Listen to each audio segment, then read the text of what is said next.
Hola de nuevo a todas y todos, soy Efraín Benzaquén y vamos con el tercer y último video de tejido nervioso para los estudiantes de nutrición de la Universidad de Buenos Aires. Arrancamos.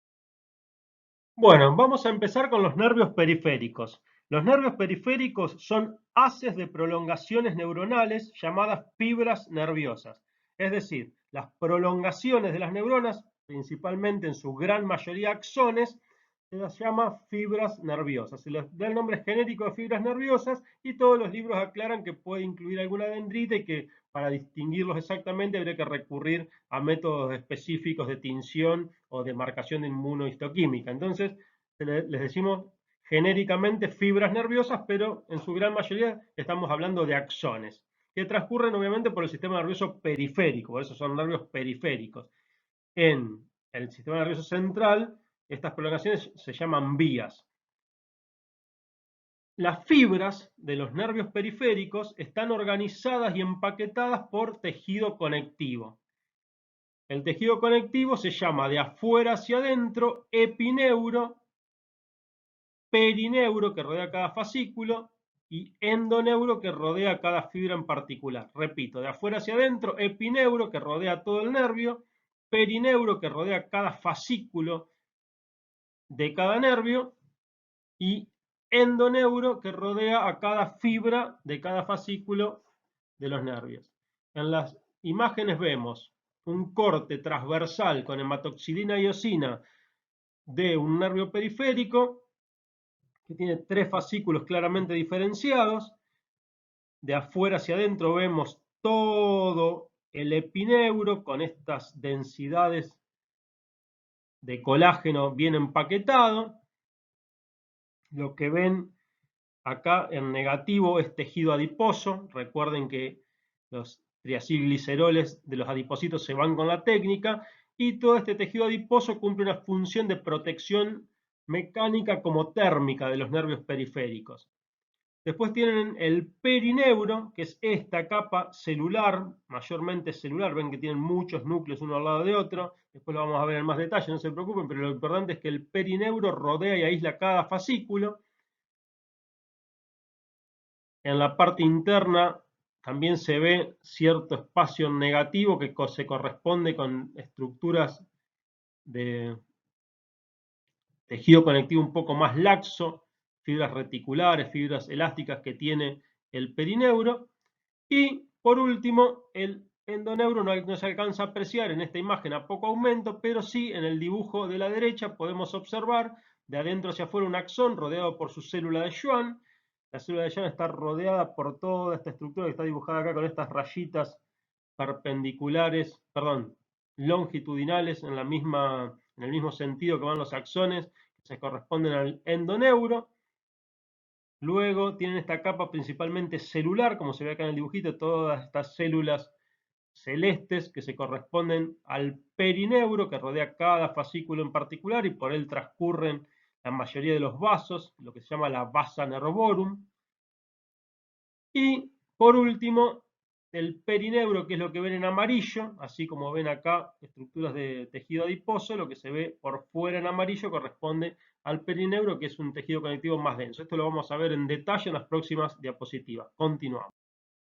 Bueno, vamos a empezar de adentro hacia afuera explicando el endoneuro. Como les decía, el endoneuro es una fina capa de fibras reticulares, que como ustedes saben es el colágeno tipo 3, y matriz amorfa, que se extiende entre las fibras nerviosas periféricas y está limitado por las membranas basales de tres tipos celulares, por las células de Schwann, por las células del endotelio que transcurre por el endoneuro y por las células del perineuro que lo rodean por fuera.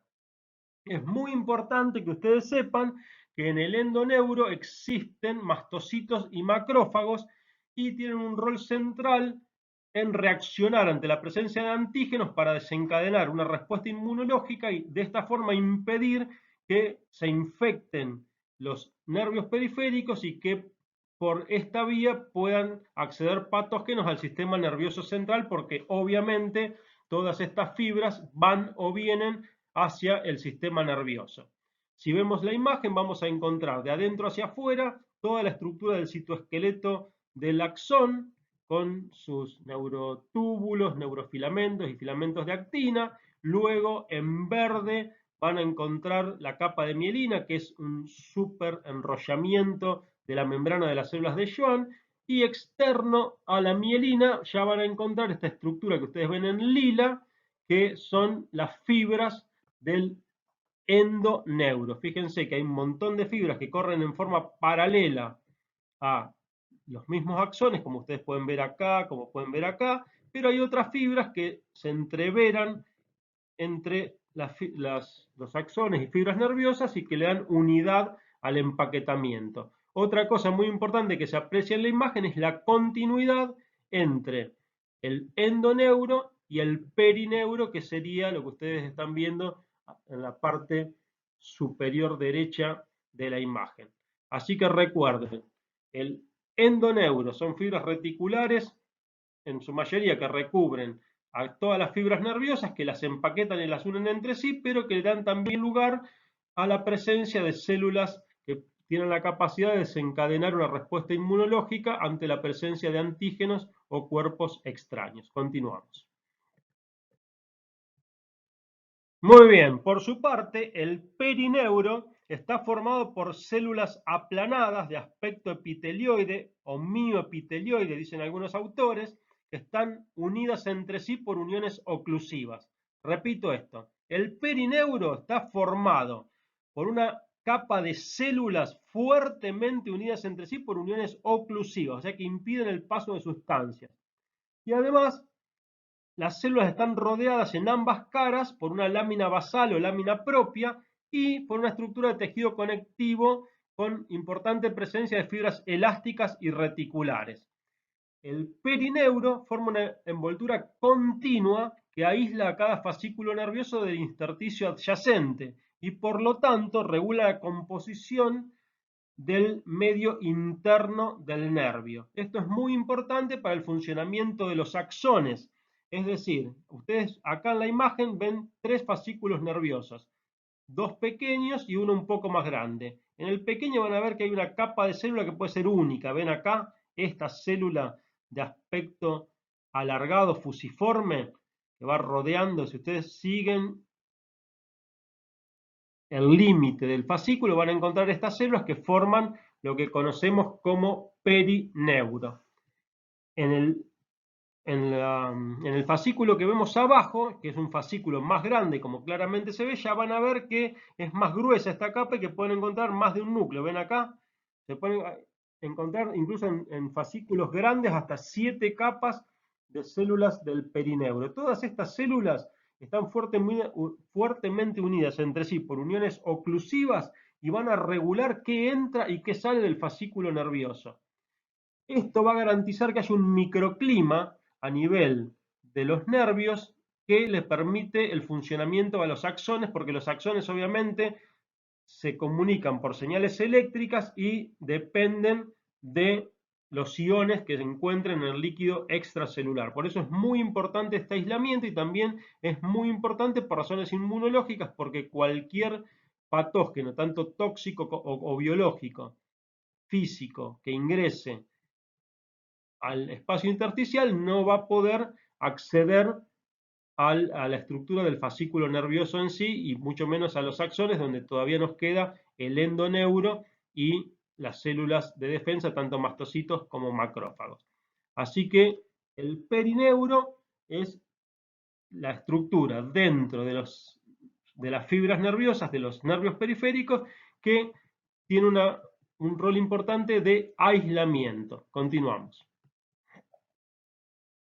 Bueno, acá tenemos una imagen de un nervio periférico con tricrómico donde se observa la continuidad estructural del tejido conectivo de los nervios. Acá lo pueden ver teñido de azul. El epineuro es un tejido conectivo denso, irregular, que no necesita mayores explicaciones porque ustedes ya lo saben perfectamente. Lo que ven arriba son células adiposas que se ven en negativo porque obviamente se fue la grasa con la técnica. Luego aparecen todos estos paquetes de fibras de colágeno con algunas células que se corresponden con fibrocitos. Fíjense los núcleos chiquititos y en paralelo a las fibras. Luego aparece esta capa de acá, que se diferencia claramente por su mayor densidad, que se corresponde a los núcleos y a los citoplasmas de estas células epitelioides que forman el perineuro, y este se continúa a su vez, sin solución de continuidad, con las finas fibras que se ven en azul rodeando a cada una de las fibras nerviosas, que son las que se ven nuevamente en negativo. Acá tenemos algunas que que lograron ser cortadas en forma transversal, como esta de acá, por ejemplo, y otras que están más cortadas en longitudinal, como todas estas que vemos acá. Pero lo que quería que aprecien es principalmente la continuidad de la estructura de tejido conectivo, y también pueden observar cómo en el endoneuro transcurren vasos sanguíneos, que son este que ven acá, este que ven acá, este que ven acá. Bueno, hay muchísimos vasos en este corte en particular. Bueno, continuamos. Muy bien, y en esta diapositiva vemos una microscopía electrónica de barrido en un corte transversal de un nervio periférico, donde se aprecia la relación entre las fibras nerviosas, el tejido conectivo y los vasos sanguíneos. ¿Por qué es importante esta diapositiva? Bueno, fíjense, ustedes tienen toda la estructura del perineuro, que transporta a los vasos más importantes y rodea con su capa celular a cada fascículo en particular. Por dentro de los fascículos, como vemos acá, acá, y acá no está teñido, pero esto podría ser una vena, esto también. Bueno, ¿qué tenemos? Tenemos vascularización. Entonces, muchos libros nos dicen que el perineuro forma la barrera hematonerviosa. Esta imagen demuestra que por dentro del perineuro hay vasculatura que está rodeada y transportada por el endoneuro, con lo cual el aislamiento que realiza el perineuro no es necesariamente una barrera hematoneural, sino más bien que es una barrera entre el nervio y el intersticio, donde por supuesto también hay vascularización, pero la vascularización excede a la cobertura que realiza el perineuro. Así que por eso le puse esta diapositiva. Me parece muy importante este concepto, sobre todo porque varios libros insisten en que el perineuro forma una barrera hematoneural, y eso se contradice con esta imagen y otra que vamos a ver en la siguiente diapositiva. Observen acá la estructura de fibras colágenas que forman el epineuro, cómo se continúa con el perineuro, que es toda esta estructura que vemos acá, que tiene su capa celular más pegada a cada fascículo, y por dentro vemos las fibras nerviosas y no se alcanza a distinguir el endoneuro. Continuamos. Muy bien, y continuando entonces, en otro corte transversal de nervio periférico, pero ya a microscopio óptico, vemos también cómo se aprecia la relación entre el endoneuro y los capilares. Fíjense en esta imagen, a bajo aumento, se ven varios capilares que transcurren casi en distintas porciones centrales de un fascículo nervioso, rodeadas exclusivamente por endoneuro. Y acá, a mayor aumento, vemos en este corte que está teñido con azul de toluidina, fíjense, toda la mielina es lo que se ve más denso, y lo que se ve en celeste es el tejido conectivo que corresponde mayormente al endoneuro. Acá se ve un vaso sanguíneo, fíjense, acá tenemos una célula endotelial, acá tenemos otra célula endotelial, esto podría ser un pericito. Y fíjense esta imagen de acá abajo, cómo se ve acá la célula endotelial, y acá, si ustedes continúan, vemos algunas fibras mielínicas que están en contacto íntimo con la célula endotelial, donde no hay una barrera hematoneural formada por el perineuro. Acá tenemos otra imagen. Fíjense, estas que ustedes ven acá, esto es un nervio mayormente mielinizado, por supuesto, es decir, las fibras están mayormente mielinizadas, que es todo lo que ven azul, y todo lo que ven en esta imagen en colador son fibras amielínicas. Acá tiene una fibra mielínica, acá se ve el núcleo de la célula de Schwann y todas las envolturas citoplasmáticas de estos espacios en negativo, que son los axones. Fíjense que obviamente los axones acá con esta técnica no se tiñen y se ven en blanco. Continuamos. Bueno, acá tienen más imágenes de los nervios periféricos, esta vez con hematoxilina y eosina. Entonces, la misma imagen que ya veníamos viendo, una imagen a mayor aumento donde se ve claramente la capa celular del perineuro, luego una estructura bastante más laxa y por último toda la estructura del axón, perdón, del fascículo en sí con todos los axones, y lo que quiero que vean acá es nuevamente la relación con los vasos como este que está acá, como este que está acá, pero sobre todo que vayan teniendo claro el concepto de que la mielina se va con la técnica, con lo cual ustedes van a ver este corte que parece que fuese una célula con un núcleo central y con un citoplasma claro que ha desaparecido, pero no, es lo que ven, el punto central que ustedes ven no corresponde a un núcleo celular, sino que corresponde al axón. Si acá comparan con algunos núcleos que se ven muchísimo más oscuros, muchísimos más violetas por la hematoxilina, van a ver claramente la diferencia con el axón, que es mucho más eosinófilo. Los núcleos son en su gran mayoría núcleos de células de Schwann, el 90%, mientras que el 10% restante pueden ser células endoteliales, pueden ser macrófagos, pueden ser mastocitos. Son las células que encontramos en el nervio. Y por último, tenemos a gran aumento, al límite de resolución del microscopio óptico, en una técnica que se llama inmersión, por eso se ve más borroneada, donde se ven las fibras nerviosas, la vaina de mielina en negativo, por dentro el axón, y fíjense la clara diferencia con los núcleos. Esta es una célula de Schwann, seguro.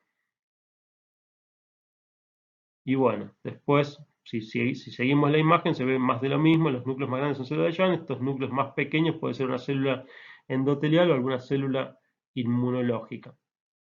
Continuamos. Bueno, y así es como se ve con la técnica del tetróxido de osmio, que también tiñe selectivamente en color oscuro, casi negro, las grasas de la mielina en este caso, y deja un color dorado más tenue para el resto de las estructuras, como las fibras de colágeno, las células del perineuro, y se ve claramente las fibras mielínicas. Continuamos. Bueno, si vemos un corte longitudinal, también con la misma técnica del tetróxido de osmio, podemos ver a poco aumento. Fíjense, en la flecha roja nos marca el axón, las flechas azules nos marcan la vaina de mielina, que se ve bien negra acá rodeando el axón. Acá en el asterisco vemos un nódulo de Rambier, aunque si ustedes se pueden buscar van a encontrar un montón, que son todas estas acodaduras. Acá hay otro. Y después vemos la relación con el tejido conectivo. El asterisco nos muestra el endoneuro y la letra P el perineuro. En la imagen de la derecha, ya a más aumento, vemos con la letra A el axón, con la letra M la mielina, mucho más negra por la grasa, con la letra R el nódulo de Rambier y con la E el endoneuro. Continuamos. Muy bien, y en esta diapositiva vamos a ver un poco cómo funciona la médula espinal y por qué se dice que la médula espinal tiene pose de amor. Bueno, como ustedes saben, la médula espinal tiene una cara anterior o ventral, una cara posterior o dorsal y dos caras laterales. En el centro tiene el conducto del epéndimo con sus células ependimarias, que forman algo parecido a un epitelio sin membrana basal, que es pseudoestratificado ciliado. Lo interesante es que dentro de la médula tenemos la estructura gris que forma esta letra H o forma de mariposa, que tiene astas anteriores o ventrales, astas laterales y astas posteriores. ¿Y por qué se dice que tiene pose de amor? Muy bien, porque en lo posterior ingresa lo sensitivo, posterior, sensitivo, pose, y por las astas, desde las astas anteriores salen las órdenes motoras. Anterior motor, pose, posterior sensitivo, de amor, anterior motor. ¿Cómo funciona esto? Fíjense de la siguiente forma. Supónganse que ustedes se pinchan el dedo. Entonces, acá tienen receptores que captan el dolor y envían la señal por esta neurona, que es una neurona sensitiva, cuya cabeza está lo que se llama el ganglio de la raíz dorsal de la médula espinal. La señal continúa y entra por la cara posterior, por el asta posterior, y hace sinapsis en una neurona de interconexión. Esta neurona de interconexión envía señales al cerebro para informar sobre que nos estamos pinchando el dedo, pero además al mismo tiempo le manda una señal a la neurona motora de que saque el dedo. Entonces la neurona motora envía el potencial de acción, llega al músculo, hace sinapsis, envía la señal de la contracción, se contrae el músculo extensor, se extiende el dedo y ya nos dejamos de pinchar. Esto obviamente es rapidísimo. Entonces, posterior sensitivo, anterior motor. Por otro lado, tenemos acá lo que se llama reflejo visceral. Fíjense, acá tenemos como ejemplo una porción del intestino delgado. Si nos duele por alguna razón, sube la información también por la neurona sensitiva que tiene su ganglio en la raíz dorsal, continúa la información, ingresa por el asta posterior o dorsal, pero le informa a la neurona del sistema autónomo que está en el asta lateral, que envía la señal hasta el ganglio prevertebral, en este caso del sistema simpático, y ustedes saben que el sistema simpático inhibe el movimiento intestinal, entonces manda una señal inhibitoria de la contracción de las fibras del músculo liso del intestino. Esto es un ejemplo. Puede haber distintos tipos de señales, pero para que ustedes entiendan los circuitos de los actos reflejos y cómo funciona la médula espinal. Esto es un ejemplo básico a un solo nivel de la médula espinal. Por supuesto que hay funciones muchísimo más complejas. Ustedes saben que si se le corta la cabeza a un pollo y se lo suelta, puede seguir caminando un rato. Toda esa capacidad de seguir caminando se da por la gran articulación que tenemos a nivel de la médula espinal, lo que tienen los pollos, mejor dicho. Pero bueno, sepan que la médula espinal es parte del sistema nervioso central y que tiene un montón de conexiones muy complejas y que maneja un montón de actos reflejos y de arcos reflejos, no solo a nivel de cada nervio espinal, sino interconectando los nervios espinales. Continuamos.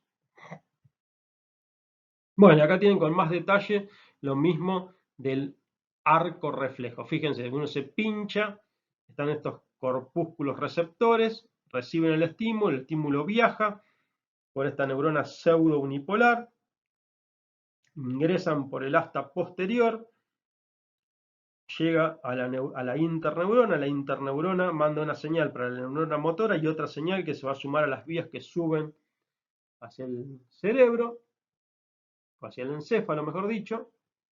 Sale la orden por la motoneurona, llega al músculo y el músculo se contrae.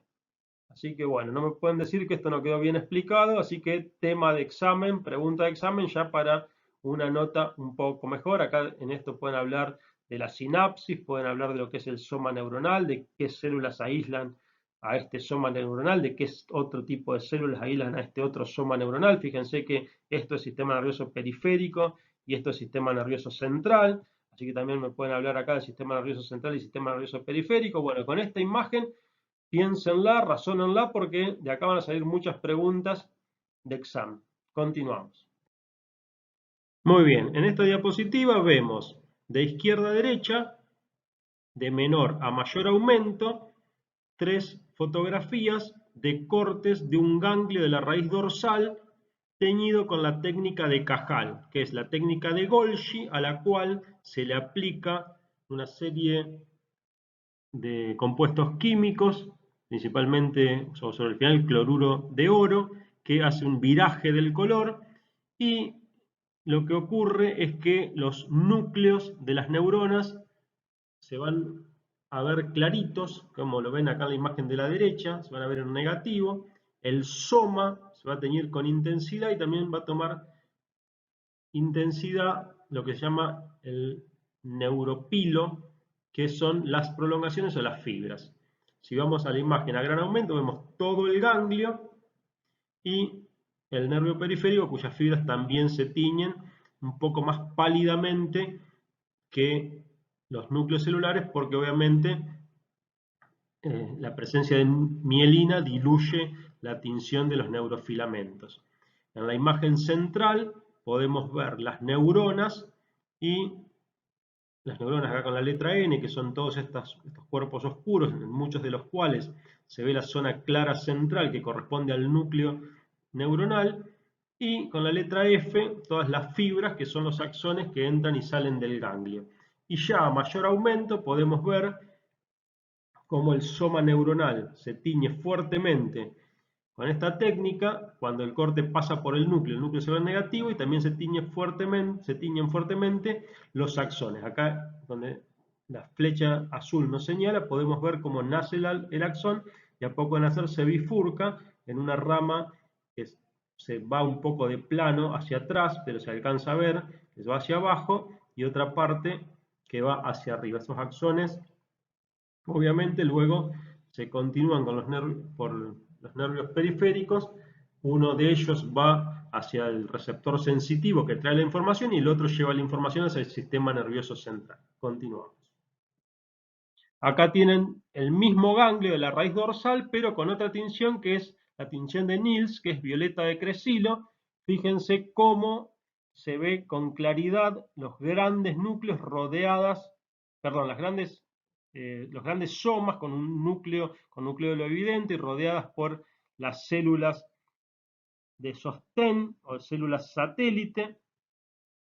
Lo que muestra la punta de flecha es el nacimiento del axón, que acá lo tienen con un asterisco, y fíjense cómo el axón sale en forma relativamente contorneada. Fíjense qué bien que se ve en esta imagen el núcleo central con el nucleolo súper evidente. Se observan, este violeta de Cresilo es un colorante que muestra cierta metacromacia, por eso hay algunos puntos más rojos, pero no es eso a lo que le queremos prestar atención, sino a la forma de esta neurona con un gran soma, que es la neurona pseudodipolar, y toda la capa de células satélites que la rodean, el nacimiento del axón, etc. Así es como ustedes van a ver un ganglio de la raíz dorsal. Si miramos el asta anterior de la médula, donde está la motoneurona, acá tenemos con hematoxilina y eosina a muy bajo aumento. Acá ven el conducto del epéndimo con la letra E, todo el epitelio pseudoestratificado que lo rodea, y luego todo lo que yo les estoy señalando en este momento con el puntero corresponde al asta anterior de sustancia gris, y lo que ven por afuera con el nombre SB, por supuesto, es sustancia blanca. SB, sustancia blanca, que son todas las fibras que emergen de la raíz anterior. Fíjense cómo se ve claramente cómo emergen. Y si nos vamos al mayor aumento, vamos a ver el soma de la motoneurona con su núcleo central. Acá en esta se ve el nucleolo evidente, acá se ve el nucleo pero más disperso, pero sobre todo, toda la estructura del soma, que toma bastante coloración por la abundante presencia de retículo endoplasmático rugoso y de ribosomas libres. También se pueden notar algunas prolongaciones, como vemos acá en esta neurona. Fíjense que se ve el núcleo, con el nucleolo evidente, el citoplasma claramente teñido alrededor, y esta prolongación con toda claridad emerge de la misma. Son grandes neuronas multipolares con un axón importante que llega obviamente hasta el nervio periférico. Continuamos. Bueno, en esta diapositiva lo que vemos son dos cortes del asta anterior de la médula espinal, donde se ven estas grandes neuronas multipolares que son las alfa-motoneuronas. Es decir, son las neuronas que inervan a todos los músculos esqueléticos, mayormente de movimiento voluntario.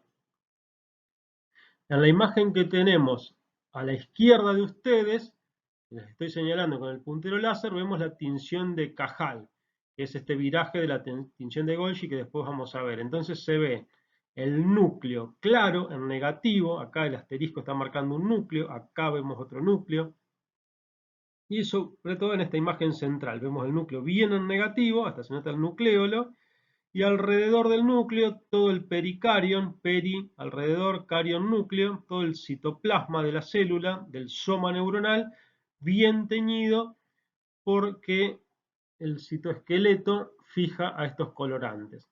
Fíjense acá, donde el plano de corte pasa más por el soma y no por el núcleo, como se ve, se alcanza a adivinar el núcleo central, pero se ve bien todo el citoesqueleto. Y también, por supuesto, el citoesqueleto nos permite ver las proyecciones. Hacia arriba vemos una gran dendrita y lo que está señalado con la flecha azul, que es bastante recto, seguramente es el axón. En la imagen de abajo vemos otra célula, vemos cómo nace el árbol dendrítico con dendritas bien gruesas, varias dendritas que se van ramificando, y hacia abajo posiblemente lo que estemos viendo sea el axón. En la imagen que tenemos a la derecha, a nuestra derecha o a la izquierda de la imagen, les estoy señalando ahora con el puntero láser, vemos también a gran aumento una alfa motoneurona del asta anterior de la médula espinal con la tinción de Nissl, que es, se usan dos colorantes, en realidad se usa uno u otro, son colorantes metacromáticos, el azul de toluidina o el violeta de cresilo. En esta imagen estamos viendo violeta de cresilo y lo que se observa es dentro del pericarion o soma neuronal todos estos corpúsculos que corresponden al gran desarrollo del retículo endoplasmático rugoso, y si ustedes observan van a ver que hay zonas que se tornan rojizas, un violeta más rojizo, y eso tiene que ver con la metacromacia del colorante ante grupos de alta carga negativa. Muy bien, esto es todo. Continuamos. Bueno, y en esta diapositiva tenemos la comparación entre la tinción de Cajal a la izquierda, esta imagen, y la tinción de Golgi a la derecha de ustedes, esta imagen. En la tinción de Golgi se tiñen algunas células, pero las células que se tiñen completas. Son cortes gruesos, la tinción se hace antes de cortar el preparado, y lo que se observa es que acá esto es una neurona, obviamente, toda la neurona toma la tinción, y si uno pudiese seguirla con el microscopio, puede seguir, esto por ejemplo es una dendrita con sus espinas dendríticas, podría seguir el trayecto de todas y cada una de las dendritas y buscar el axón, que podría ser esta prolongación de acá, pero habría que verlo siguiéndolo con el microscopio, obviamente.